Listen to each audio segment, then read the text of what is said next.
Welcome back to जागो लाहौर। जनाब, आपको पता है बाहर मौसम कितना खूबसूरत हो चुका है। मानसून का ये मौसम है और ये के बाद दीगरे जो है ना, एक नया स्पेल हमें देखने को मिलता है मानसून का। अभी भी बाहर बारिश हो रही है और ये बारिश यूं ही बरसती रहनी है। ये मौसम आता है ना, साथ इन्फेक्शंस लेकर आता है, बैक्टीरियल इन्फेक्शंस लेकर आता है, वायरसेस बहुत ज़्यादा होते हैं और साथ ही साथ कुछ स्किन रिलेटेड प्रॉब्लम्स भी होना शुरू हो जाती हैं लोगों को, और बालों से रिलेटेड प्रॉब्लम भी होना शुरू हो जाती हैं। तो आज हम बात करने वाले हैं hair care in monsoon. Skin से रिलेटेड बहुत सारे हमने जो है ना सेगमेंट्स भी किए हैं, एक्सपर्ट्स को भी बुलाया। तो आज हमने सोचा कि पर्टिकुलरली सिर्फ बालों के ऊपर बात करेंगे कि मॉनसून में बालों की हमने हिफाजत किस तरह की करनी है, क्योंकि बाल बहुत ज़्यादा गिर रहे होते हैं। लोग कहते हैं हमारे रोज़ाना की बुनियाद पर अगर हम शावर ले रहे हैं, बाल धो रहे हैं, तो गुच्छों की सूरत में ना हमारे बाल गिर रहे होते हैं, निकल रहे होते हैं। तो ये क्या सूरत हाल है, इसको क्या नॉर्मल समझना चाहिए कि मॉनसून में अगर आपके बाल गिर रहे हैं या झड़ रहे हैं तो ये नॉर्मल है और आगे जाके ये सही हो जाएगा, या ये किसी बीमारी की अलामत भी हो सकती है और इससे जान किस तरह छुड़वाई जा सकती है। तो इस पर बात करनी है। डॉक्टर अजीम जहांगीर इस वक्त हमारे साथ स्टूडियोज़ में मौजूद हैं, डर्मेटोलॉजिस्ट हैं, स्किन स्पेशलिस्ट हैं। तो उनसे बात करते हैं। डॉक्टर साहब, आपको वेलकम कहते हैं जागो लाहौर में। कैसे हैं आप? ठीक ठाक हैं? अल्लाह के शुक्र है ना। डॉक्टर साहब, hair care in monsoon, skin से हमने उससे रिलेटेड बहुत सारे सेगमेंट्स हमने किए। बालों के हवाले से आज हमने बात करनी है कि मॉनसून में बाल गिरना शुरू हो जाते हैं। बहुत से लोगों के, मैंने ख़वातीन के तो सुने हैं कि बाल गिर रहे होते हैं। मर्द भी ये शिकायत कर रहे हैं कि इस मौसम में हमारे बाल बहुत ज़्यादा झड़ रहे हैं। हम लोग नहाते हैं या फिर ख़वातीन नहा रही हैं या ब्रश कर रही हैं तो बहुत ज़्यादा गुच्छों की सूरत में बाल गिर रहे हैं। Is it normal? ये बड़ी इंटरेस्टिंग आपने ये है एक क्वेश्चन। पहले तो लोग बहुत अरसे तक समझते रहे, इंक्लूडिंग मैनी डर्मेटोलॉजिस्ट, के जी ये शायद लोगों का वहम है। अच्छा। कि पता नहीं मानसून में गिरते हैं। अब एक्चुअली साइंटिफिकली प्रूवन है कि over the number of decades and centuries अल्लाह ने जो इंसानों को इवॉल्व जब किया है तो इसमें एवोल्यूशन में एक ये चीज़ हुई है कि जो बाल आपके हैं वो बड़ा शदीद किस्म का एक आपकी प्रोटेक्शन करते हैं ड्यूरिंग द समर। गर्मियों में आपके सर को बचाना धूप से और सर्दियों में सर को बचाना, चूँकि ब्रेन है ना नीचे, तो अल्लाह ने, अभी तो हमें बालों का शायद इतना ज़्यादा नहीं पता आइंदा से और कुछ साल बाद में पता चले कि बालों के क्या क्या फंक्शन हम समझते सिर्फ खूबसूरती के लिए हैं। हम समझते तो ये हैं खूबसूरती के लिए, लेकिन सिर्फ खूबसूरती के लिए नहीं है। आपके ब्रेन को, चूँकि हड्डी है नीचे और उसके नीचे ब्रेन है, तो अल्लाह ने बालों को हमें हमारी सोच से भी ज़्यादा, क्या बात है, क्या कुछ ना कुछ और चीज़ें होंगी। अब हम आहिस्ता आहिस्ता मैं लोगों को कहता हूँ कि जब मैं अमेरिका गया ना तो वहाँ जाके मैं ज़्यादा बड़ा मुसलमान बन गया, क्योंकि जब आप रिसर्च करते हैं आपको पता चलता है कि अल्लाह ताला ने एक एक चीज़ किस मकसद के लिए बनाई है और हमें उसका मकसद का पता नहीं होता। इस तरह लोग कहते हैं ना, नाखून यहाँ पे ख़वातीन करवा लेती हैं कि ये क्यूटिकल उतरवा लेती हैं, उसके बाद क्यूटिकल के उतरवाने के बाद ज़्यादा इन्फेक्शन होती हैं, क्योंकि अल्लाह ने उसको एक सील बनाया है ताकि आपके कोई पानी कोई गंदगी नाखूनों के अंदर ना जाए। ठीक है, तो हर चीज़ के लिए अल्लाह ने कोई ना, हमें कोई तो पता नहीं चलता। अभी हम अपेंडिक्स निकलवा देते हैं, थोड़ा आहिस्ता आहिस्ता पता चल रहा है कि अपेंडिक्स की बहुत सारी, अपेंडिक्स उन जरासीम को प्रोटेक्ट करता है जो कि आपको कैंसर होने से बचाते हैं। और अभी मुमकिन अभी हम उस स्टेज पे नहीं पहुंचे जहाँ पे हमें अकल आई हो तमाम चीज़ों की। हेयर में भी एक बड़ी ज़बरदस्त ये बात है कि सर्दियों में हेयर आपके ब्रेन को एक प्रोटेक्शन देते हैं, गर्म रखते हैं। ठीक है। और गर्मियों में जब धूप आती है तो उसको ठंडा रखते हैं। क्या बात है। अब ये सारा तो हो गया, लेकिन अल्लाह ने एक और अमेजिंग चीज़ बनाई है, और वो बहुत ही अमेजिंग है कि हमें पता नहीं चलता कि हमारी जिल्द जो है हर महीने नई आती है। अच्छा जी, सांपों की जब आती है तो आपने कहा सांप का तो ऊपर से खौल उतर जाता है, उतरती है ना, कि हमें पता भी नहीं चलता। जो अगर हमारा इस तरह उतरता और चढ़ता तो हमें बड़ा बुरा लगता कि हर के डॉक्टर साहब चल रहे हैं, मुनीबा चल रही हैं और वहाँ पे झड़ी हुई जिल्द गिर रही है, राइट, एक खौल का खौल गिर रहा है। तो अल्लाह ने ये भी देखा कि ये मेरे बंदों को कहीं ये भी प्रॉब्लम ना हो। तो अगर आप देखें सर्दियों में जब आप काले कपड़े अगर पहने हो किसी ने, और सर्दियों में जब आप उतारते हैं तो आपको छोटे छोटे छिलके से नजर आते हैं। आप समझते हैं सिर्फ खुश्की है, वो सारी खुश्की नहीं होती, लेकिन खुश्क होकर हल्की थोड़ी उतरती रहती है। और यानी नीचे वाली लेयर से लेकर ऊपर वाली लेयर तक जाने में तकरीबन 1 महीना लगता है और उसका स्किन उतर जाती है। बालों में भी एक बहुत बड़ी ज़बरदस्त चीज़ है। बीमारी का तो जिक्र बंदा करता ही करता है, लेकिन काफ़ी दफ़ा जब आप नॉर्मल का जिक्र करने लगते हैं और उसमें थोड़ा सा उसके बारे में पढ़ते हैं तो वो इतना इंटरेस्टिंग और इतना कैप्टिवेटिंग होता है कि आपको यकीन तो अल्लाह पे दिल से आने लग जाता है लोगों को, राइट। क्योंकि अब होता ये कि जो बाल हैं वो एक साइकिल की सूरत में होते हैं, वो तकरीबन 3 साल तक उगते हैं, ठीक है, और फिर तकरीबन हर वक्त कोई 10% झड़ रहे होते हैं और 90% समझ लें उग रहे होते हैं। अगर मैं आसानी के लिए बताऊं, ठीक है, कोई 10% समझ लें, बल्कि 80% उग रहे होते हैं, 10% रेस्ट पे होते हैं और 10% गिर रहे होते हैं। ओके, इसका मतलब अगर किसी के सर पे 100 बाल हों तो उनमें से 10 का गिरना बड़ा लाजमी है। हमारे सर पे तकरीबन 100 से 125 बालों का 110-120 का गिरना रोजाना नॉर्मल समझा जाता है। नॉर्मल है। इस पे मजीद बात करते हैं। डॉक्टर साहब, एक कॉलर है किंजा, उन्होंने कोयटा से हमें कॉल किया। अस्सलाम वालेकुम। वालेकुम अस्सलाम। किंजा, सबसे पहले तो आप जो टीवी की आवाज़ है ना वो बंद कर दें।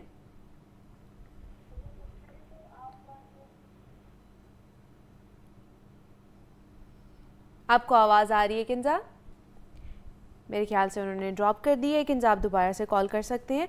अच्छा, दिन में अगर हमारे कितने बाल उतरें तो वो नॉर्मल कंसीडर किया जाता है? 100 से 125 तकरीबन। अच्छा, अगर वो इतने बाल गिर रहे हैं हमारे तो इट्स नॉर्मल। ओके, क्योंकि वो जो साइकिल चल रहा है ना, अल्लाह में नए बाल उगा रहा है, उनमें से 80 रहते हैं, 80% रहते हैं, 10% और रिसाइकिल हो रहे हैं। ठीक है, 10% गिर गए, फिर अगली दफा कोई और 10% गिर गए, तो वो नए बाल आते रहते हैं आपके। अब प्रॉब्लम क्या होती है कि काफ़ी दफ़ा अगर कोई भी आपको ज़हनी सदमा हो या बॉडी को कोई सदमे की सूरत की हो, फ़र्ज़ करें एक खातून प्रेग्नेंट है और आपने ये बड़ा पाकिस्तान में बड़ी एक्चुअली उसके पीछे साइंस होती है, पता नहीं होता, वो एक कहावतें बन जाती हैं, एक जो है हम उसको कहते हैं कि शायद वैसे लोग कहते हैं, लेकिन उसमें हकीकत है। ख़वातीन कहती हैं कि जब बच्चा बोलना शुरू होता है तो तब बाल तो माँ के बाल गिर जाते हैं। एक्चुअली 3-4 माह के बाद जो है प्रेगनेंसी के ख़त्म होने के, बच्चे के पैदाइश के 3-4 माह बाद जो बाल गिरते हैं उसको बोलते हैं टीलोजन अफ्लूवियम।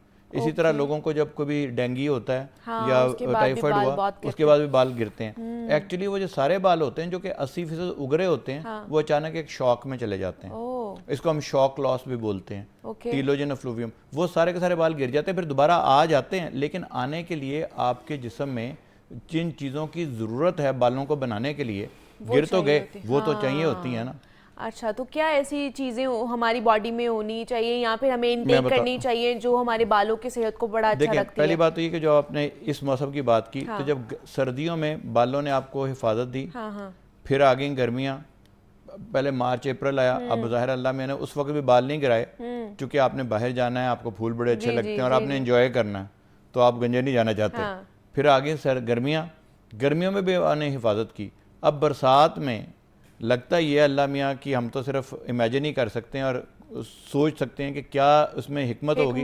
मुझे तो लगता है ये हिकमत थी कि चूंकि बालों हमें बाहर नहीं जाना, अगर हमने बारिशों में बादल बरस रहे होते हैं तो हम घर पे होते हैं, तो अल्लाह ने कहा ये वाला एक वो वक्त है जिसपे कि आपके रिसाइकिल किया जाए बालों को, तो उस वक्त बाल जो हैं वो गिर जाते हैं और फिर दोबारा उगने लग जाते हैं। ये वही टीलोजन अफ्लूवियम जो है वो बरसात में होता है। तो अब देखना यह है कि क्या बरसात में बाल गिरना इसका मतलब है कि नॉर्मल हमारे यहाँ, और ये भी मुमकिन है कि ये इसी खित्ते में, चूंकि मानसून तो यहीं ज़्यादा होती है ज़्यादा पाया जाता है, तो यहाँ पे बालों का ये आप कंप्लेंट अगर गौरों से सुने तो वहाँ पे नहीं मिलेगी। तो मतलब ये नॉर्मल है कि अगर बरसात में अगर आपके बाल गिर रहे हैं, लेकिन यूजुअली अगर बहुत ज़्यादा गिरना शुरू हो गए हैं तो वो फिर हमें थोड़ा सा परेशानी की सूरत इख्तियार करनी चाहिए इसकी। जी, इसमें एक बड़ी इंटरेस्टिंग चीज़ है कि जब बाल गिरने लगते हैं, एक सिंपल काम से आप इन बालों को बचा सकते हैं। कैसे? वो ये है कि अगर आप रूटीन में जब भी सर्द होते हैं, फर्ज करें गर्मियों में सर्दियों में आप 72 घंटे के बाद या हर तीसरे दिन सर्द होते हैं, आप जब आप 72 घंटे की बजाय आप एक दिन पहले 24 घंटे पहले धोना शुरू कर दें। और इस पर एक बड़ी इंटरेस्टिंग स्टडी हुई है, एक रिसर्च हुई कि लोगों को उन्होंने पूछा कि भाई तुम्हें पसीना कब आता है। पसीना जो आपने देखा होगा इस मौसम में ज़्यादा आता है, तो वो जो बाल गिरने वाले होते हैं ना आपके गर्मियों में, वो पसीने से और ह्यूमिडिटी से और हाइड्रोजन एक जो गैस होती है वो इस वक्त थोड़ी सी ज़्यादा होती है अब हम, उससे बालों की ब्रेकेज ज़्यादा शुरू हो जाती है और बाल गिरते ज़्यादा है। अगर आप थोड़ा सा एक दिन पहले धोना शुरू कर दें इसको, यानी अगर आप रूटीन में तीसरे दिन धोते हैं तो आप दूसरे दिन धोना शुरू करें, 24 घंटे पहले धोना शुरू करें, उससे बाल तकरीबन 50% गिरना कम हो जाते हैं। अच्छा, इस मौसम में खास तौर लेकिन पे। डॉक्टर्स ये भी कहते हैं कि रोजाना की बुनियाद पर भी आपको बाल नहीं धोने चाहिए, उसकी वजह से भी बाल बहुत ज्यादा रूखे हो जाते हैं, बेजान होना शुरू हो जाते हैं। नहीं, बाल धोना रोजाना कोई नुकसानदेह नहीं है। अच्छा। हमने देखें, अल्लाह ने तो हमें सिर्फ पानी दिया था बाल धोने के लिए, तो हम सिर्फ पानी तो इस्तेमाल नहीं करते। हम क्या करते हैं, हम बड़ा हार्श किस्म का शैम्पू इस्तेमाल करते हैं, बड़ा हार्श किस्म का सोप इस्तेमाल करते हैं, वो बालों को नुकसान पहुंचाता है। धोना बालों को नुकसान नहीं पहुंचाता। अच्छा। तो अगर आपने माइल्ड सोप से धोएं या माइल्ड शैम्पू से धोएं और उनको फिर अच्छी तरह खुश्क कर लें, उनमें बालों में पानी ना रहने दें, तो बहुत हद तक बालों में प्रॉब्लम्स नहीं होती। अच्छा, लेकिन और जो ऑयल है ना, जो अल्लाह मैंने देखा अब हर एक बाल के साथ, ये भी एक अमेजिंग चीज़ है, एब्सोल्युटली अमेजिंग। अल्लाह ताला ने ये अपने बंदों के लिए हर बाल के साथ एक ऑयल ग्लैंड लगाया कि मेरे बंदों को ऑयलिंग भी ना करनी पड़े। क्या बात है। तो ये अमेजिंग चीज़ें हैं। अब वो जो ऑयल तो लग गया, लेकिन अब मौसम ऐसा था जिसमें कि ऑयलीनेस ज़्यादा हो गई, अब वो ऑयल चिपका रह जाता है।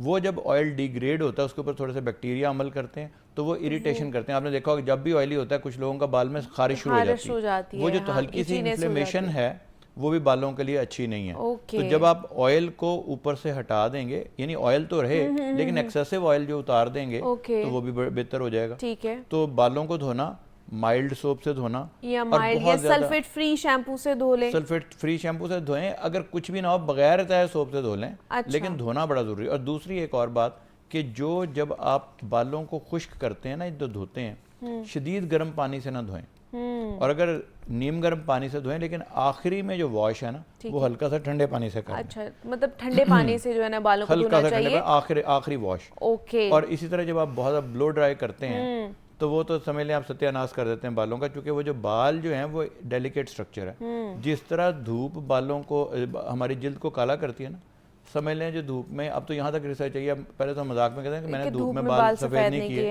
एक्चुअली धूप बालों को सफ़ेद भी कर सकती है, इसलिए कि वही वाला स्ट्रेस, वही वाली उसकी ऑक्सीडेशन होती है जो कि नहीं होनी चाहिए। अच्छा, लेकिन ये जिस तरह बारिश हो रही होती है तो ख़वातीन भी, बच्चे भी कहते हैं जी हम बारिश में नहा लेते हैं, जाके बाल गीले हो जाते हैं, तो क्या वो बारिश का पानी हमारे बालों को जो है वो ख़राब कर सकता है, और क्या उसके बाद हमें फौरी तौर पर बाल धोने चाहिए? जी बिल्कुल कर सकता है। ये एसिडिक वाटर होता है।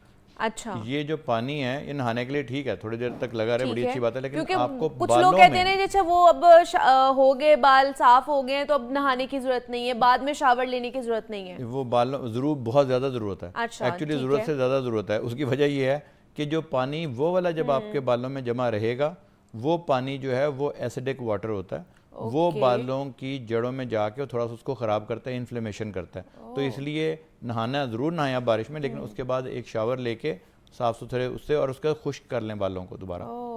अच्छा, अब मैंने ऐसी ख़वातीन भी देखी हैं जो कि शावर लेती हैं, बाल गीले गीले होते हैं, हल्के से ड्राई हो जाते हैं, डैम ड्राई जिन्हें कहते हैं, और उसके बाद जूड़ा बांध लेती हैं, हल्के हल्के नमी अभी होती है तो उसको बंद कर लेती हैं, ये नुकसानदेह होता है? दो तीन चीज़ें। पहली बात तो कि बालों को खुश्क करना बहुत ज़रूरी है। ठीक है। क्योंकि उसमें नमी जो जब रहेगी बालों को, वो ज़्यादा देर तक जब रहेगी तो उसके क्यूटिकल ख़राब हो जाता है, उसका जो बाल की आउटर लेयर जो है। नंबर दो ये कि बाद में फिर लोग क्या करते हैं कि पहले बहुत गीला रखते हैं, फिर एकदम से जल्दी में उसको हेयर ड्रायर यूज़ करते हैं।